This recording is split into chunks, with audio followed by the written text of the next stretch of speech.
नमस्कार दोस्तों, हर्षित द्विवेदी एजुकेशन में आपका स्वागत है। मेरा नाम है विनीत सागर। डेली न्यूज़पेपर एनालिसिस 15 अक्टूबर 2023। आज के इंपॉर्टेंट न्यूज़ कौन कौन सा है डिस्कस कर लेते हैं। आज एडिटोरियल आर्टिकल्स नहीं छपते दोस्तों, इसलिए हम साइंस एंड टेक्नोलॉजी से 3 इंपॉर्टेंट आर्टिकल्स डिस्कस करेंगे। ठीक है, तो कौन कौन से न्यूज़ है दोस्तों। एक तो देखिए, इंडिया और श्रीलंका के बीच में पैसेंजर फेरी का इनॉग्रेशन हुआ है, ये डिस्कस करेंगे। फिर देखिए, सिक्किम में इंडिया जो hydro electric power projects construct कर रहा है उसके बारे में कुछ डाउट्स रेज हो रहा है रीसेंट जो डैम ब्रेकेज हुआ उसके बाद, तो ये आर्टिकल को डिटेल में डिस्कस करेंगे। फिर सेंटर WHO का international classification of diseases list में इंडियन ट्रेडिशनल मेडिसिन कंडीशंस को भी इंक्लूड करने के लिए रिक्वेस्ट किया है, वो देखेंगे।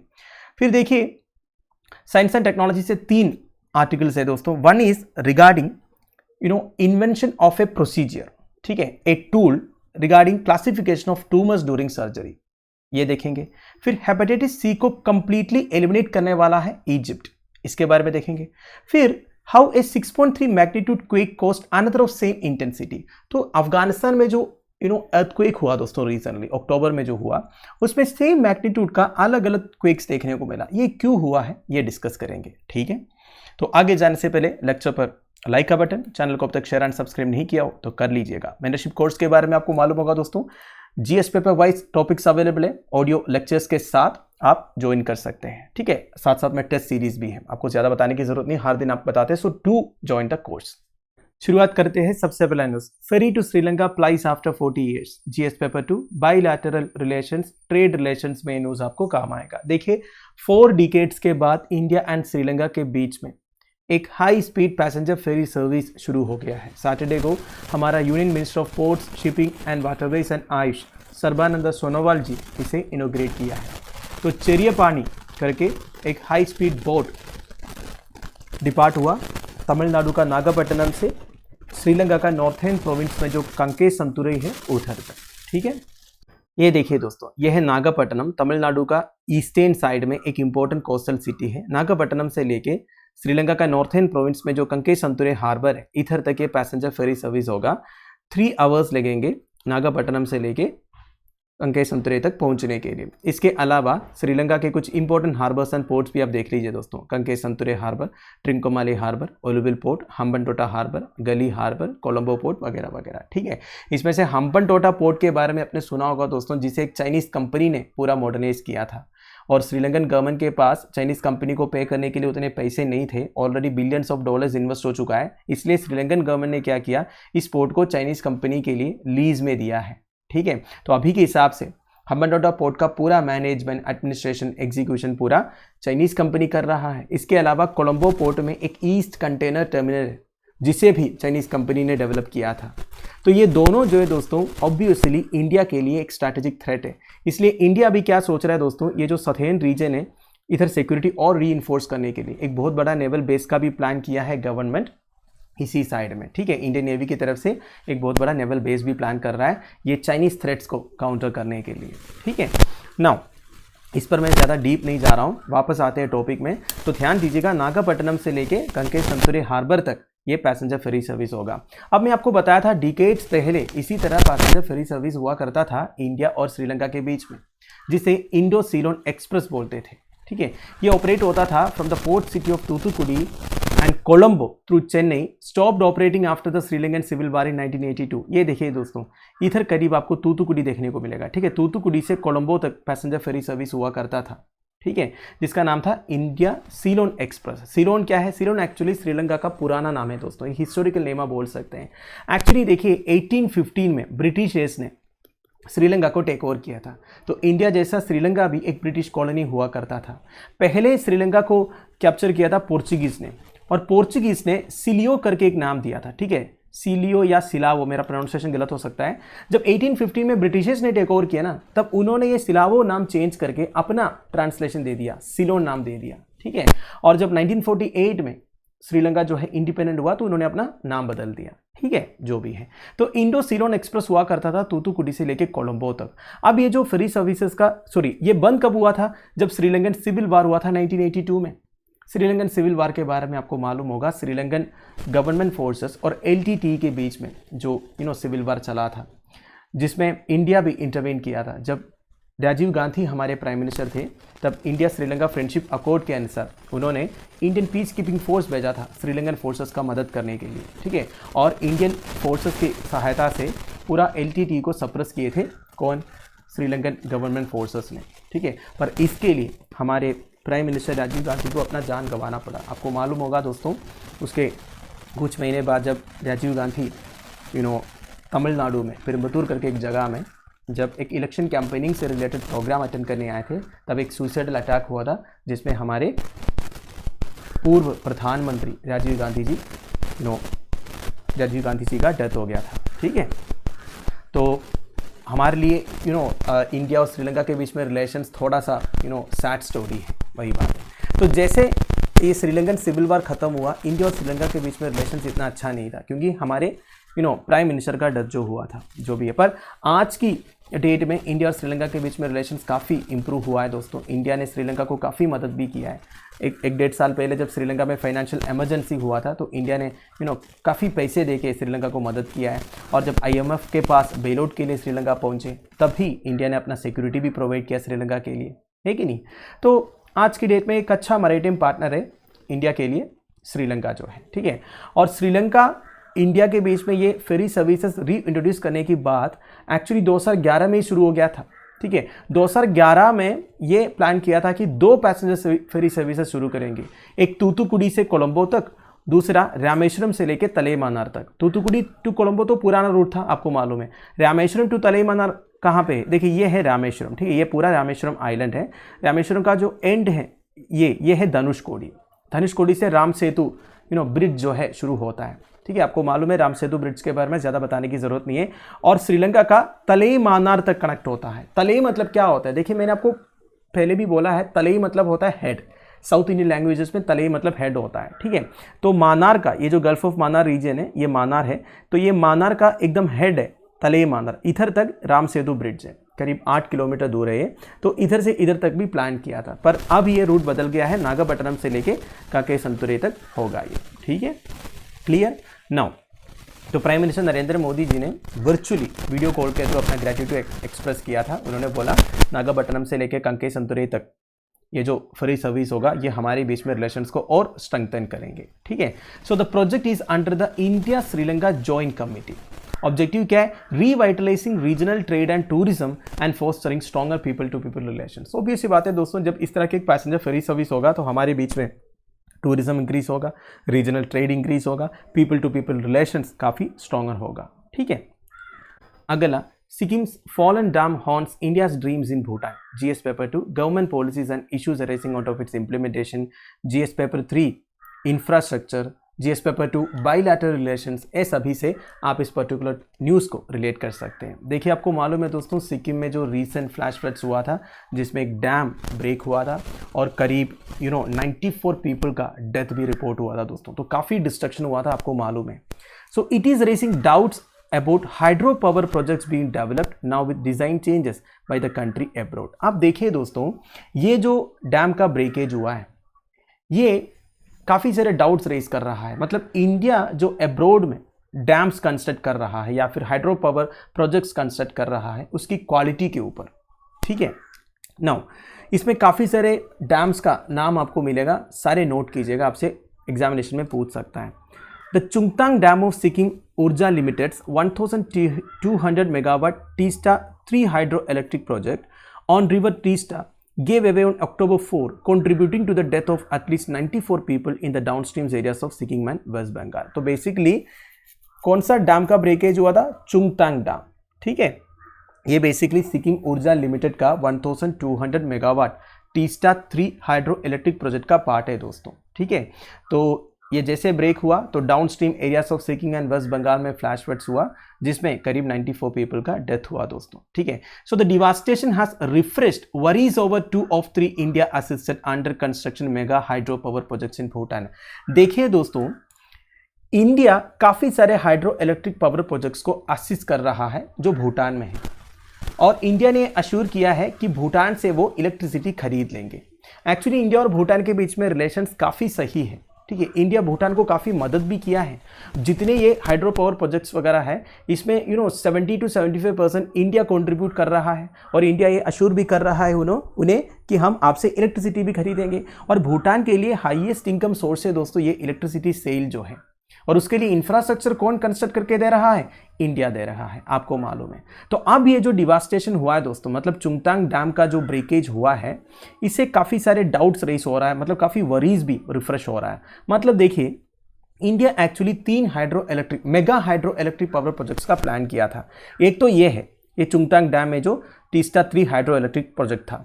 दूसरा 1200 मेगावाट पुनान सांगचू स्टेज 1 या फिर पुना 1, और तीसरा पुनान सांगचू स्टेज 3 या फिर पुना 2। तो पुना 1 पुना 2 ये दो अभी अंडर कंस्ट्रक्शन में है, ठीक है। और एक है 660 मेगावाट का खोलोंगचू। ये टोटल मतलब ये तीनों का टोटल कॉस्ट अगर आप देखोगे करीब 21,637.28 करोड़ है, और जिसे इंडिया फंड कर रहा है। ये भूटान को भी मदद करेंगे, इंडिया का जो नॉर्थ ईस्टर्न स्टेट्स है उन्हें भी मदद करेंगे, ठीक है, क्योंकि उससे जो इलेक्ट्रिसिटी जनरेट होगा इंडिया खरीद लेंगे। पर देखिए, अब ये जो कंस्ट्रक्शन चल रहा है दोस्तों, उसकी क्वालिटी के ऊपर डाउट्स हो रहा है, क्योंकि अब ये चुंगतांग डैम का ब्रेकेज हुआ तो ऑब्वियस सी बात है, लोग सवाल तो पूछेंगे। मतलब इंडिया जो अब्रॉड में hydro power projects carry out कर रहा है, ये ठीक नहीं है क्या? ये क्वेश्चन आ रहा है। इसी के बारे में ये आर्टिकल है दोस्तों, ठीक है।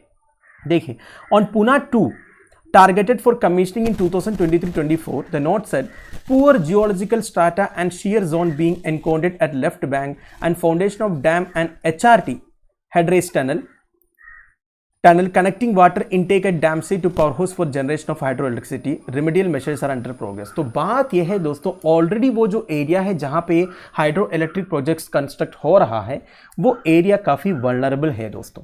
काफ़ी सारे जियोलॉजिकल प्रॉब्लम्स है उस एरिया का, पहले भी उधर लैंडस्लाइड्स वगैरह हो चुका है। तो ऐसे एरियाज में इस तरह के मेगा इंफ्रास्ट्रक्चर्स आप कंस्ट्रक्ट करोगे तो डिटेल तरीके से स्टडी करना बहुत ज़रूरी है। तो एक आसाम बेस्ड हाइड्रोलॉजिस्ट का कहना यह है, the rethink on 2 Puna projects is likely to entail an expensive design change. अब देखिए, चुंगतांग डैम तो ब्रेक हुआ है, अब ये जो पुना 2 पुना 3 प्रोजेक्ट्स जो चल रहा है उसका डिजाइन में चेंजेस लाना पड़ेगा, क्योंकि अभी डर लग रहा है सबको कि ये जो डैम है ये भी इस तरह अगर ब्रेक होगा तो और लोगों का डेथ होगा और डिस्ट्रक्शन होगा। तो आसाम बेस्ड हाइड्रोलॉजिस्ट का कहना यह है कि 2 पुना प्रोजेक्ट्स को अगर रीडिज़ाइन करना है ये कोई मामूली काम नहीं है, इसके लिए बहुत पैसे खर्च करना पड़ेगा। और ये भी बताया जा रहा है, in pushing for dams it reflects the failure of several Indian agencies. तो इंडियन एजेंसीज जो इस डैम्स या हाइड्रो इलेक्ट्रिक प्रोजेक्ट्स के कंस्ट्रक्शन के पीछे उन्हें दोषी ठहरा रहा है दोस्तों। वो फ्रेजाइल हिमालयन इकोलॉजी को प्रॉपर तरीके से स्टडी नहीं किया, इस वजह से ये हुआ है करके। तो कौन कौन से एजेंसीज को इधर अलीज कर रहा है? Central water commission, geological survey of India and वापकोस, ठीक है। ये वापकोस क्या है मैं आपको बताता हूं। वापकोस का water and power consultancy services India limited. वापकोस बेसिकली एक कंसल्टेंसी सर्विस प्रोवाइडर है under the administrative control of the ministry of Jal Shakti, government of India. अब ये जो तीनों एजेंसीज के ऊपर सवाल पूछा जा रहा है दोस्तों, central water commission, geological survey of India and वापकोस, आपने प्रॉपर तरीके से स्टडी नहीं किया था क्या? इस तरह ब्रेकेज क्यों हुआ है, ठीक है। तो यही न्यूज है। अब मैं आपको India Bhutan hydro power corporation के बारे में कुछ डिटेल्स बताऊंगा। Now this is very important दोस्तों। अब सिक्किम में इतना बड़ा एक डिजास्टर हुआ है तो उसी से रिलेटेड आपसे सवाल पूछा जा सकता है, एंड मैक्सिमम चांसेस ये है दोस्तों India Bhutan hydro power corporation के बारे में आपसे सवाल पूछें तो डिटेल में मैं आपको बताता हूं, ठीक है। देखिए, India Bhutan hydro power corporation शुरू हुआ था 1961 में with the signing of Jaldhaka agreement. This can be asked in your prelims examination also, incorporate कीजिएगा अपने नोट्स में। जलथाका एग्रीमेंट जो 1961 में साइन हुआ था, तब Indo Bhutan hydro power corporation शुरू हुआ था, ठीक है। जलथाका प्रोजेक्ट सिचुएटेड है दोस्तों Indian side of Indo Bhutan border in west Bengal में। Major part of the power produced at Jaldhaka hydro power plant was exported to southern Bhutan. तो जलथाका हाइड्रो पावर प्लांट में जो पावर प्रोड्यूस हुआ था उसका मेजर पार्ट सदर्न भूटान के लिए एक्सपोर्ट करता था, ठीक है। नाउ एक landmark development in the history of Indo Bhutan hydro relations हुआ था 1987 में with the commission of 336 megawatt चुखा hydro power project. ये सारे हाइड्रो पावर प्रोजेक्ट का नाम आपके लिए इंपॉर्टेंट है दोस्तों, नोट कीजिएगा, ठीक है। ये बेसिकली भूटान का फर्स्ट मेगा पावर प्रोजेक्ट है। कौन सा? Chukha hydro power project. And CHP was fully funded by the government of India। पूरा गवर्नमेंट ऑफ इंडिया ने फंड किया था। 60% ग्रांट दिए थे, बाकी 40% लोन दिए थे at a mere interest rate of 5%, और ये उनको वापस पे करना था 15 साल में। कमीशनिंग के 15 साल बाद ये पे करना था। तो आप बोल सकते हैं कंप्लीटली गवर्नमेंट ऑफ इंडिया ने ये फंड किया था, भूटान ने कुछ नहीं किया था। The then Indian president R Venkataraman inaugurated the project. तो प्रोजेक्ट को कौन इनॉग्रेट किए थे? R Venkataraman, our former president. ठीक है, इसके अलावा the 1020 megawatt Tala hydroelectric project, one of the biggest joint projects between India and Bhutan, was also financed by the government of India with 60% grant and 40% loan। तो देखिए, ये जलढाका के बाद, चुखा के बाद ताला हाइड्रो इलेक्ट्रिक प्रोजेक्ट आ गया। ठीक है, ये भी गवर्नमेंट ऑफ इंडिया ने 100% फंड किए थे। इसके बाद the two countries have signed the agreement on cooperation in the field of hydro electric power in July 2006। तो देखिए, ये भी एक मेजर एग्रीमेंट था 2006 में, जो agreement on cooperation in the field of hydro electric power.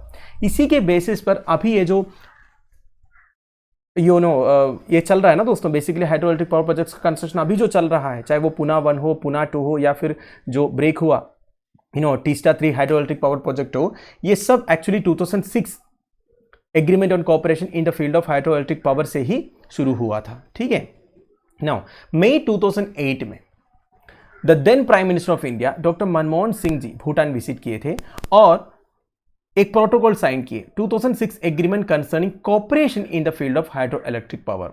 और इस प्रोटोकॉल के थ्रू ये एग्री किया गया, the scale of power projects will be increased from 5000 megawatt to 10,000 megawatt by year 2020। तो पहले जो कम मेगावाट का प्रोजेक्ट चल रहा था, उसका स्केल इंक्रीज करने के बारे में डिसीजन हो गया जब डॉक्टर मनमोहन सिंह जी भूटान विजिट किए। ठीक है, of this the two projects totalling 2220 megawatt. ठीक है, मतलब एक है पुना 1, दूसरा पुना 2। पूरा नाम है पुनत संगचू 1, दूसरा है पुनत संगचू 2। ये दोनों अंडर कंस्ट्रक्शन है। ठीक है, out of the 7 remaining HEPs मतलब hydro electric projects, 4 totalling 2120 megawatt, that is Kholongchu, Bunakha, Wangchu, Chamkharchu, were to constructed under a joint venture model. अब देखिए, आप कंफ्यूज हो रहा होगा, बहुत सारा नाम आ रहा है, फिर भी देखिए कुल मिला के सारे जो प्रोजेक्ट्स है उसका नाम थोड़ा सा ध्यान दीजिएगा। ठीक है, पुना 1 पुना 2 तो आपको पता है, और जो चुंगतांग डैम अभी ब्रेक हुआ ये भी आपको मालूम है। ये 3 जो जलढाका, चुखा एंड ताला, ये भी ध्यान दीजिएगा। फिर कौन कौन से छोटे मोटे मैं बता रहा हूँ,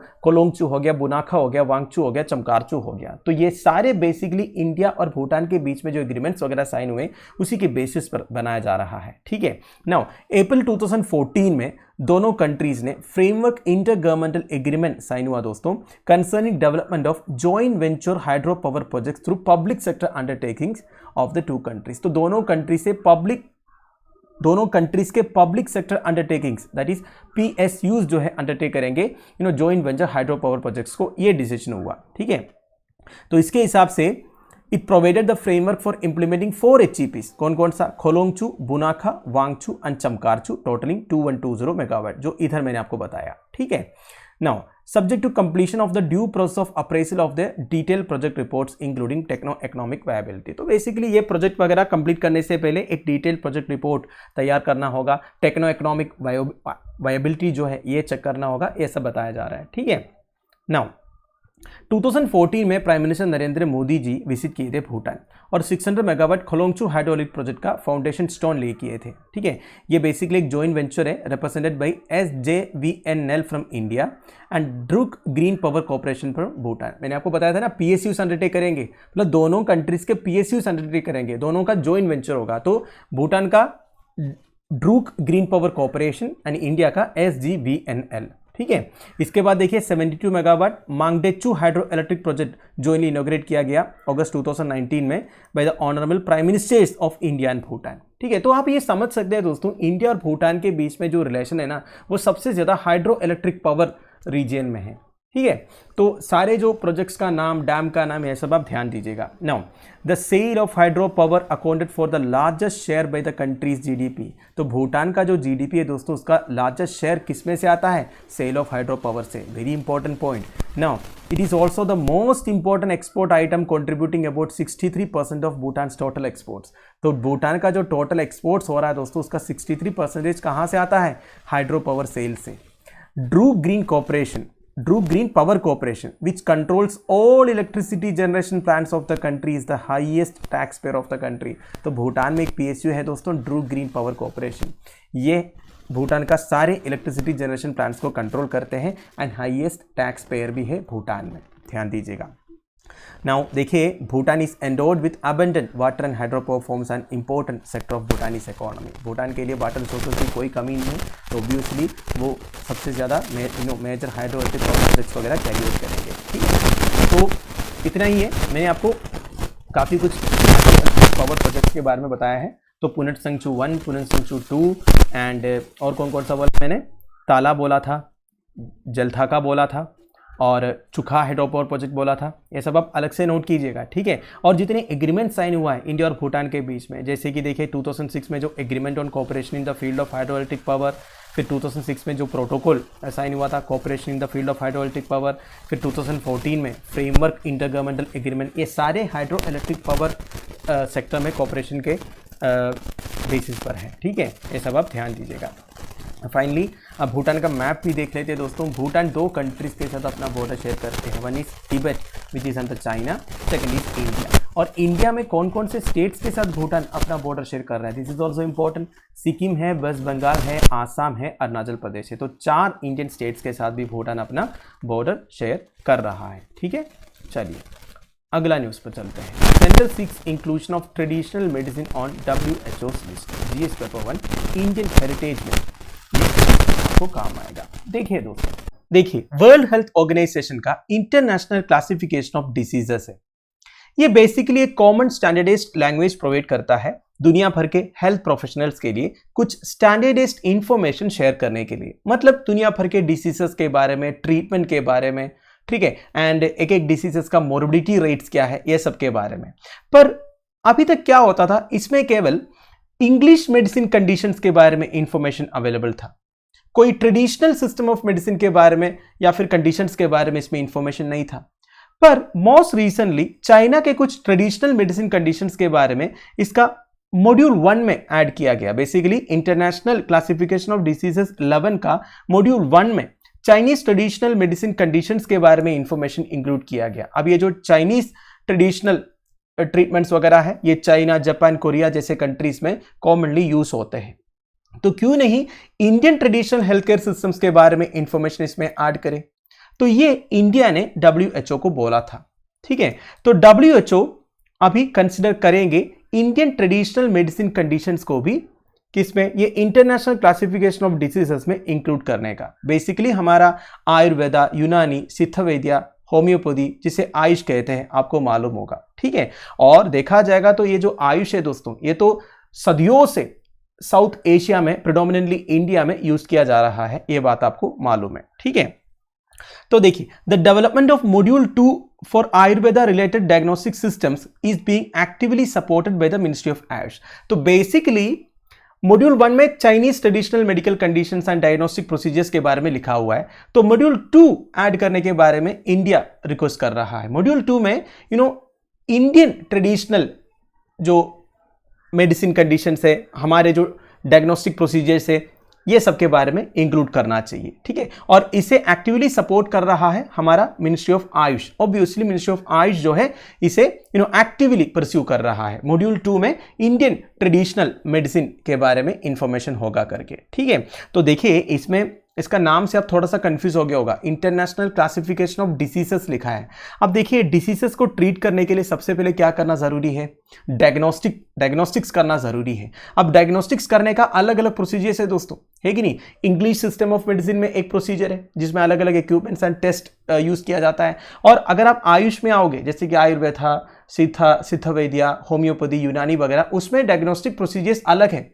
अब भाई ये भी डायग्नोस्टिक प्रोसीजर से, इसे भी इंक्लूड करो, ये बताया जा रहा है। तो मॉड्यूल 1 में ऑलरेडी चाइनीज वाला इंक्लूडेड है, तो मॉड्यूल 2 में आयुर्वेदा रिलेटेड डायग्नोस्टिक सिस्टम्स को इंक्लूड करना चाहिए, ये रिक्वेस्ट है। और इसे एक्टिवली परस्यू कर रहा है हमारा मिनिस्ट्री ऑफ आयुष जो है, ठीक है।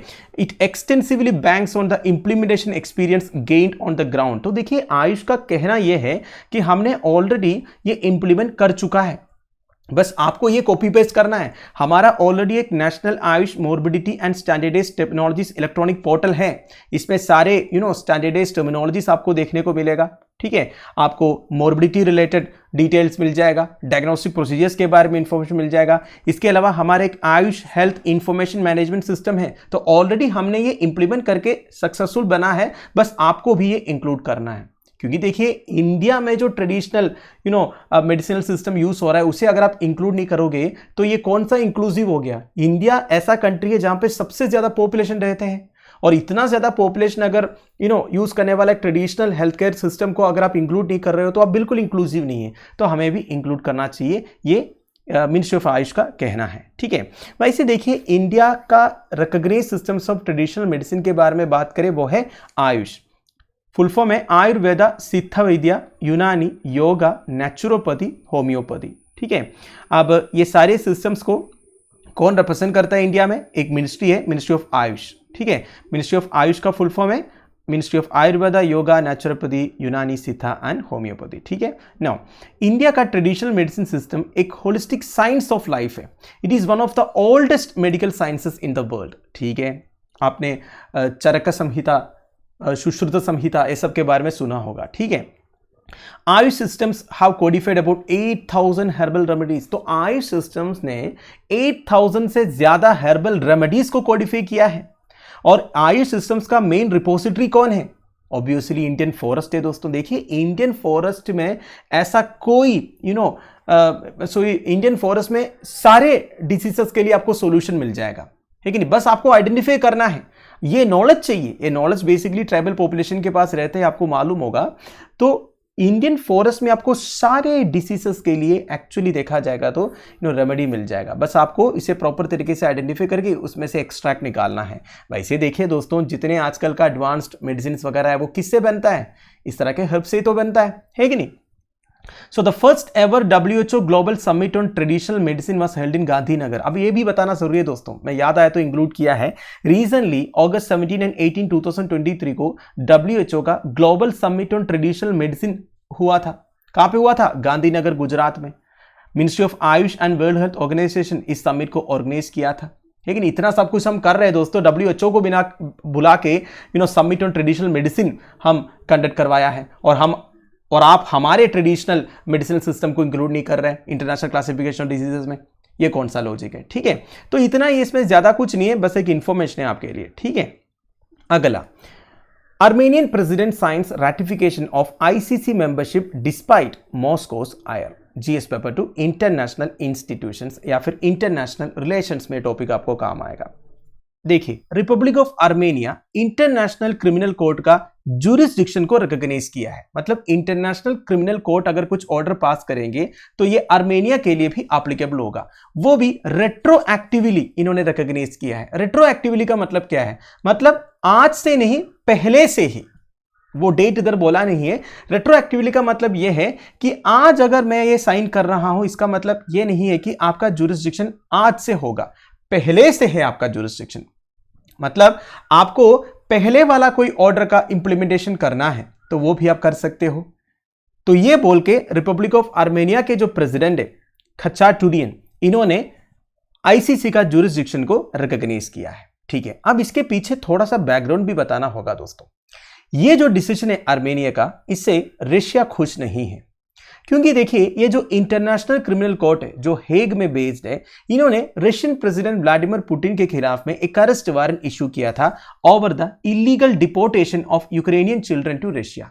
तो यूक्रेनियन बच्चों को रशिया में इलीगली डिपोर्ट किया करके एक crime president of Russia Vladimir Putin के ऊपर इंपोज करके उनके खिलाफ में एक अरेस्ट वारंट इशू किया था इंटरनेशनल क्रिमिनल कोर्ट ने। ठीक है, तो आर्मेनिया अभी इंटरनेशनल क्रिमिनल कोर्ट का ज्यूरिसडिक्शन रिकॉग्नाइज करने का मतलब यह है, अगर Russian president Vladimir Putin Armenian soil में आते हैं तो उन्हें वो अरेस्ट कर सकता है। ठीक है, नाउ आर्मेनिया का कहना यह है दोस्तों, joining the ICC would allow we to investigate what it calls war crimes by Azerbaijan after Baku's offensive to take Nagorno Karabakh. ये आपको मालूम होगा दोस्तों, the second Nagorno Karabakh war हुआ था रीसेंटली, करीब 1-1.5 साल पहले हुआ था, जो आर्मेनिया और अजरबैजान के बीच में हुआ था नगोर्नो कराबाख रीजन को लेके। ठीक है। और इसमें अजरबैजान जीत गया था, आपको मालूम है। अजरबैजान को टर्की का सपोर्ट भी मिला था, टर्की वेपन्स भी प्रोवाइड किए थे अजरबैजान को। तो नगोर्नो कराबाख रीजन को वापस लेना चाहता है आर्मेनिया, और आर्मेनिया अजरबैजान के खिलाफ कुछ वार क्राइम्स के ऊपर इन्वेस्टिगेशन भी चाहते हैं। यह तब पॉसिबल है जब आर्मेनिया आईसीसी ज्वाइन करेंगे, ठीक है। Now relations between Moscow and Yerevan have sword since Baku's military operation during which Russian peacekeepers did not intervene। तो देखा जाएगा तो Moscow, basically Russia and Armenia का कैपिटल येरेवन के बीच में रिलेशंस जो है इतना सही नहीं चल रहा है, और अभी का ये जो डिसीजन है ये तो और गुस्सा दिलाएंगे मॉस्को को, ठीक है। बस यही है। मैं एक बार आपको आर्मेनिया का मैप दिखा देता हूं। देखिए ये आर्मेनिया आपको दिख रहा है, आर्मेनिया के ईस्टर्न साइड में पूरा अजरबैजान है, ठीक है। फिर देखिए आर्मेनिया टर्की के साथ लेफ्ट साइड में वेस्ट साइड में बॉर्डर शेयर कर रहा है। ऊपर आपको जॉर्जिया दिख रहा है। तो ये सारे कंट्रीज बेसिकली आर्मेनिया के साथ क्या कर रहा है, बॉर्डर शेयर कर रहा है। ईरान के साथ करता है क्या, ये देखिए दोस्तों, ये थोड़ा सा डाउट आपको आ सकता है। डाउट की कोई जरूरत नहीं है दोस्तों। ईरान के साथ तो इधर 44 किलोमीटर्स का एक बॉर्डर शेयर कर रहा है आर्मेनिया जो है। तो 4 कंट्रीज के साथ आर्मेनिया अपना बॉर्डर शेयर कर रहा है। ध्यान दीजिएगा, ईरान, तुर्की, जॉर्जिया एंड अजरबैजान, ठीक है। नाउ तो इतना ही न्यूज है दोस्तों। अब इंटरनेशनल क्रिमिनल कोर्ट के बारे में बात करें। इंटरनेशनल क्रिमिनल कोर्ट को गवर्न करता है एक इंटरनेशनल ट्रीटी जिसे रोम स्टैट्यूट कहते हैं, ठीक है। ये इंटरनेशनल क्रिमिनल कोर्ट जो है दुनिया का पहला परमानेंट इंटरनेशनल क्रिमिनल कोर्ट है। ध्यान दीजिएगा, ये करता क्या है दोस्तों, it investigates where warranted tries individual charge with gravest crimes of concern to the international community. देखिए जब कोई इंडिविजुअल या ऑर्गेनाइजेशन इंटरनेशनल कम्युनिटी के खिलाफ में कोई ग्रेवेस्ट क्राइम्स करते हैं, उसको इन्वेस्टिगेट करना ये आईसीसी का काम है। अब ग्रेवेस्ट क्राइम्स मतलब कौन कौन सा हो गया, जेनोसाइड हो गया, वार क्राइम्स हो गया, क्राइम्स अगेंस्ट ह्यूमैनिटी हो गया, क्राइम्स ऑफ अग्रेशन हो गया, वगैरह वगैरह, ठीक है। Now through international criminal justice ICC aims to hold those responsible for their crimes and to help prevent these crimes from happening again। तो देखिए इंटरनेशनल क्रिमिनल जस्टिस के थ्रू, ठीक है, जस्टिस प्रोवाइड करने के थ्रू आईसीसी जो है उन लोगों को रेस्पॉन्सिबल ठहराते हैं जो इस तरह के क्राइम्स करते हैं, और उन्हें प्रिवेंट करेंगे वही क्राइम्स वो दोबारा नहीं करने के लिए, ठीक है। वैसे रोम स्टैट्यूट में इंडिया एक पार्टी नहीं है, यूएस और चाइना भी पार्टी नहीं है, ध्यान दीजिएगा, ठीक है। अगला साइंस एंड टेक्नोलॉजी से रिलेटेड एक न्यूज है दोस्तों। Deep learning helps classification of tumours during surgery. देखिए सर्जरी के टाइम पर सेंट्रल नर्वस सिस्टम में जो ट्यूमर्स आते हैं उसे क्विकली क्लासिफाई करने का एक मेथड डेवलप किया है कुछ रिसर्चर्स ने, ठीक है। अब इस पर्टिकुलर आर्टिकल में एग्जामिनेशन पर्सपेक्टिव में केवल एक ही पॉइंट है दोस्तों, ये जो टूल डेवलप किया है ना रिसर्चर्स ने, ये टूल एक न्यूरल नेटवर्क टूल है दोस्तों जिसका नाम है स्टर्जियन। ये बस ध्यान दीजिएगा, नोट कीजिएगा, ठीक है। आपसे यही सवाल पूछ सकता है प्रीलिम्स में, what is Sturgeon recently seen in news. तो आपको बताना है this is a neural network tool to classify central nervous system tumours. अगला है how a 6.3 magnitude quake cost another of same intensity. देखिए आपको मालूम होगा अक्टूबर 7 को अफगानिस्तान का हेरात में 6.3 मैग्नीट्यूड का एक अर्थक्वेक हुआ था। ठीक 30 मिनट के बाद और एक अर्थक्वेक हुआ, वो भी 6.3 मैग्नीट्यूड का था। एक्चुअली नॉर्मली ऐसा होता नहीं है। देखिए एक अर्थक्वेक होने के बाद जो अर्थक्वेक्स होते हैं उसे आप आफ्टर शॉक्स कहते हैं, है कि नहीं। आफ्टर शॉक्स का जो मैग्नीट्यूड है दोस्तों वो हमेशा पहला जो क्वेक हुआ उसे कम का रहता है, ठीक है। पर इधर क्या देखने को मिला, दोनों 6.3 मैग्नीट्यूड का था। तो इसका रीजन इधर बताया जा रहा है, ठीक है। देखिए वैसे ये अर्थक्वेक हुआ क्यों था, it occurred as a result of the thrust faulting near the far western terminus of the Hindu Kush mountain range। तो अफगानिस्तान के फार वेस्ट में जो हिंदू कुश माउंटेन रेंज है दोस्तों, उधर थ्रस्ट फोल्टिंग की वजह से ये अर्थक्वेक्स हुआ था। वैसे फोल्टिंग का मतलब क्या होता है, देखिए ज्योग्राफी में फोल्ट का मतलब होता है ये फ्रैक्चर और rupture in the earth crust. Earth का क्रस्ट में जब एक फ्रैक्चर या रप्चर होता है उसे क्या कहते हैं, फोल्ट कहते हैं, ठीक है। And faults are caused by the tensional और compressional forces that move rocks on either side of the fracture. तो बेसिकली ये फ्रैक्चर के दोनों साइड में जो टेंशन एंड कंप्रेशनल फोर्सेस होते हैं जिसकी वजह से रॉक्स मूव करते हैं, ठीक है, इसलिए होते हैं ये जो फोल्ट्स है, ठीक है। जो स्लाइडिंग सरफेस है दोस्तों, जहां पे ये रॉक्स का स्लाइडिंग होगा इसे क्या कहते हैं, फोल्ट प्लेन कहते हैं, ठीक है। नाउ फोल्ट जो है दोस्तों, it can range in length from a few millimetres two thousands of kilometres. तो थाउजेंड्स ऑफ किलोमीटर्स तक फोल्ट हो सकता है। मेजर फोल्ट्स का नाम आपको मालूम होगा, एक बार देख लीजिएगा, ठीक है। So the movement of rocks can occur rapidly in the form of an earthquake और slowly in the form of creep. तो देखिए, जब रॉक्स का मूवमेंट रैपिडली होता है तो अर्थक्वेक होता है, स्लोली होता है तो क्रीप होता है, ठीक है। नाउ अर्थ का स्ट्रक्चर के बारे में, टेक्टोनिक्स के बारे में, या फिर प्लैनेट, हमारा प्लैनेट का सरफेस कैसे शेप हुआ, कौन कौन से प्रोसेस हुआ, ये सब के बारे में स्टडी करने के लिए फोल्ट्स के बारे में स्टडी करना बहुत ही ज़रूरी है, ठीक है। तो इधर क्या बताया जा रहा है दोस्तों, हिंदू कुश माउंटेन में एक थ्रस्ट फोल्टिंग की वजह से ये 6.3 मैग्नीट्यूड का 2 अर्थक्वेक्स हुआ अफगानिस्तान का हेरात के पास में, ठीक है। नाउ कुछ पॉइंट्स इधर, ये shallow focus 14 kilometre depth earthquake of 6.3 magnitude struck about 40 kilometre north west of Herat in Afghanistan. तो देखिए, ये शैलो फोकस earthquake था, मतलब सरफेस ऑफ द अर्थ से करीब 14 किलोमीटर नीचे एपी सेंटर था। एपी सेंटर मतलब जो बेसिकली earthquake का शुरुआत जहां से होता है, ठीक है। तो एपी सेंटर काफी शैलो था, 14 किलोमीटर ही थे। Now earthquake occurred as the result of thrust faulting। ये मैंने आपको बता दिया, हिंदू कुश माउंटेन रेंज में जो थ्रस्ट फोल्टिंग हुआ उसकी वजह से earthquake हुआ था। नाउ पहला क्वेक के 30 मिनट के बाद दूसरा क्वेक हुआ, ठीक है। ये भी शैलो डेप्थ का था, 13.5 किलोमीटर डेप्थ का। नाउ अक्टूबर 11 को थर्ड शैलो फोकस earthquake हुआ 6.3 मैग्नीट्यूड का ही, ठीक है, मतलब 3 हो गया अभी। As a rule the magnitude of aftershocks is always lesser than the main event. यही मैंने आपको बताया, ज्योग्राफिकल रूल के हिसाब से, मतलब अब तक जो स्टडीज वगैरह हुआ है उसके हिसाब से पहला क्वेक का जो मैग्नीट्यूड रहेगा उससे कम ही रहेगा बाद में जो आफ्टर शॉक्स होगा। पर इस बार क्या देखने को मिला है दोस्तों, दोनों का 6.3 मैग्नीट्यूड का था, ठीक है। नाउ इसकी वजह यह बताया जा रहा है दोस्तों, is likely to have happened when the release of the stress at one point in the fault resulted in the loading of stress at another location in the same fault। तो same fault में ही ये दोनों हुआ है। Basically Hindu Kush mountain range में जो kilometres का fault है दोस्तों, उधर थ्रस्टिंग की वजह से ये earthquake हुआ, ये मैंने बोला। तो ये सेम मैग्नीट्यूड का होने का रीजन ये बताया जा रहा है, एक earthquake से जो स्ट्रेस रिलीज हुआ दोस्तों, ये दूसरा लोकेशन में जो फोल्ट के लिए थ्रस्ट प्रोवाइड किया, बेसिकली उसे ये लोड किया, बताया जा रहा है। मतलब एक जगह में बेसिकली एक earthquake जो हुआ उसमें से ऑब्वियस बात है, जो स्ट्रेस था, जो प्रेशर था, वो रिलीज हो गया, वो जाके लोड हो गया दूसरे लोकेशन में। दोनों सेम ही फोल्ट था, सेम फोल्ट का 2 लोकेशन में, मतलब इधर से स्ट्रेस रिलीज होकर इधर आ गया, ये बताया जा रहा है, ठीक है।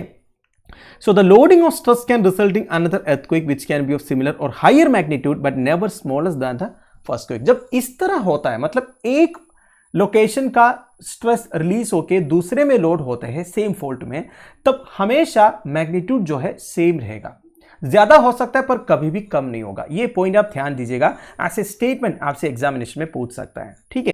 अगला है, Egypt is racing to eliminate hepatitis C. क्या है हेपेटाइटिस सी? हेपेटाइटिस एक तरह का लीवर कंडीशन है जिसमें लीवर का इन्फ्लेमेशन होता है। और ये होता क्यों है? हेपेटाइटिस वायरस का इन्फेक्शन की वजह से। ये काफी खतरनाक है। हेपेटाइटिस वायरस 5 तरह का है दोस्तों, hepatitis A, B, C, D, E. इसमें सबसे ज्यादा खतरनाक है बी एंड सी जो है। बी एंड सी की वजह से मिलियंस ऑफ डेथ्स ऑलरेडी हुआ है दोस्तों दुनिया में, पर मेडिकेशन से ये ट्रीट हो सकता है। और ये हेपेटाइटिस स्प्रेड होता है दोस्तों, जैसे कि एचआईवी स्प्रेड होता है ना, ह्यूमन इम्यूनोडेफिशिएंसी वायरस, ऐसे ही हेपेटाइटिस वायरस भी स्प्रेड हो सकता है। तो कभी भी नीडल्स वगैरह शेयर नहीं करना चाहिए, ठीक है। तो क्या बताया जा रहा है न्यूज में? Egypt is racing to eliminate hepatitis C. देखिए, अक्टूबर 9 को वर्ल्ड हेल्थ ऑर्गेनाइजेशन ने अनाउंस किया कि Egypt has made unprecedented progress towards eliminating hepatitis C. देखिए, इजिप्ट को WHO ने गोल्ड टीयर स्टेटस दिया है दोस्तों on the path to elimination of hepatitis C as the global health body criteria. तो बेसिकली एक टाइम पर Egypt में बहुत ज्यादा हेपेटाइटिस इंफेक्शन रिपोर्ट हुआ था, पर आज नेग्लिजिबल रेट्स ऑफ इंफेक्शन है, ठीक है। ये इस मामले में इजिप्ट ने बहुत अच्छा काम किया, ठीक है, इसलिए इन्हें अभी गोल्ड टीयर स्टेटस दिया है। Gold tier status to reach the stated goal of eliminating the hepatitis C. अब गोल्ड टीयर स्टेटस मिलने के लिए क्या क्या करना चाहिए दोस्तों? देखिए, कुछ क्राइटेरिया फुलफिल करना पड़ेगा, like ensuring 100% blood and injection safety. कभी भी जब ब्लड ट्रांसफ्यूजन वगैरह होता है या फिर इंजेक्शन वगैरह होता है, उसमें से वायरस स्प्रेड नहीं हो रहा, ये इंश्योर करना पड़ेगा। तो कभी भी आपको नीडल्स वगैरह शेयर नहीं करना होगा। जब भी आप ब्लड ट्रांसफ्यूजन वगैरह करते हैं प्रॉपर टेस्टिंग वगैरह करवाना होगा, ठीक है। फिर maintaining a minimum of 150 needles per syringes per year for people who inject drugs. तो देखिए minimum 150 needles per syringes per year आपको मेंटेन करना है, जो ड्रग्स वगैरह इंजेक्ट करते हैं उनके लिए। और diagnosis of over 80% of people living with chronic hepatitis C virus. तो जो ऑलरेडी इन्फेक्टेड है, ठीक है, जिनके जो already chronic hepatitis C virus से इन्फेक्टेड है, उन्हें कंटिन्यूसली डायग्नोस करना पड़ेगा। Treating over 70% of individuals diagnosed with HCV। तो जिनको हेपेटाइटिस सी वायरस है उनमें से 70% को ट्रीट करना होगा, ठीक है। और देखिए सर्वेलेंस भी कंडक्ट करना होगा, ठीक है।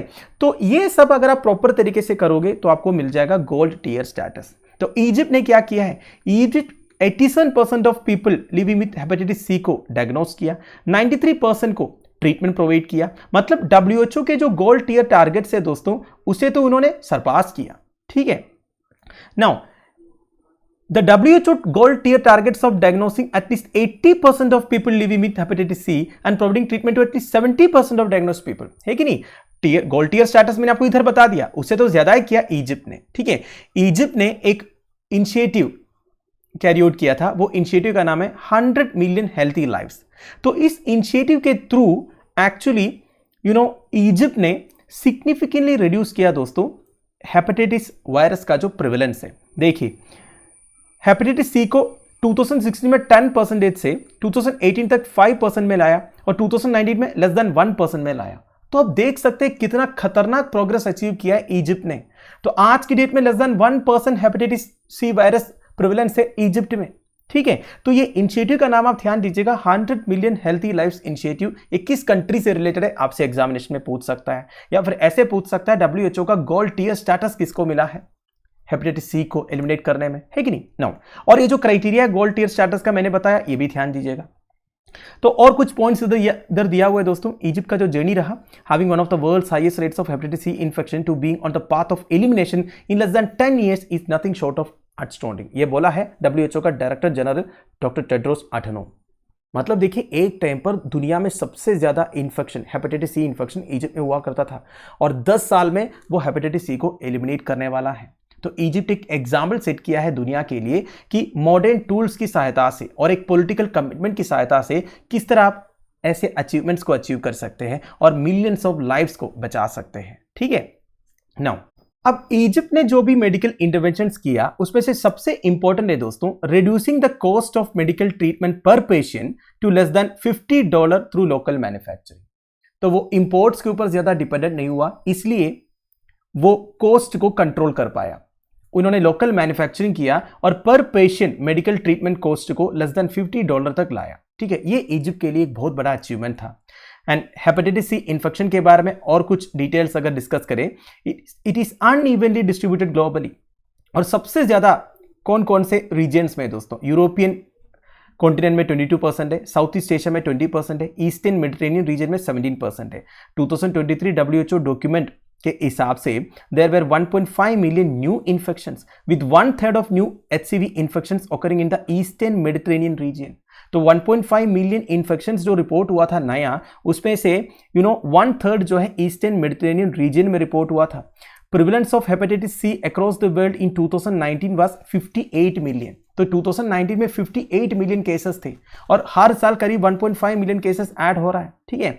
दो unscreened blood and blood products in inadequate sterilization of medical equipment in healthcare settings are two important routes of virus transmission। तो इस वायरस का ट्रांसमिशन का सबसे मेजर कोस है दोस्तों unscreened blood and blood products and inadequate sterilization of medical equipments. Medical equipments को proper तरीके से आपको स्टेरिलाइज करना पड़ेगा, नीडल को कभी भी शेयर नहीं करना पड़ेगा। जब भी आप ब्लड ट्रांसमिशन करते हो प्रॉपर तरीके से उसे स्क्रीन करना पड़ेगा। ये सब नहीं करने से, ठीक है, हेपेटाइटिस सी जैसे वायरस जो है इजिली स्प्रेड हो सकता है। और सबसे खतरनाक है दोस्तों इसमें से नीडल का शेयरिंग जो है।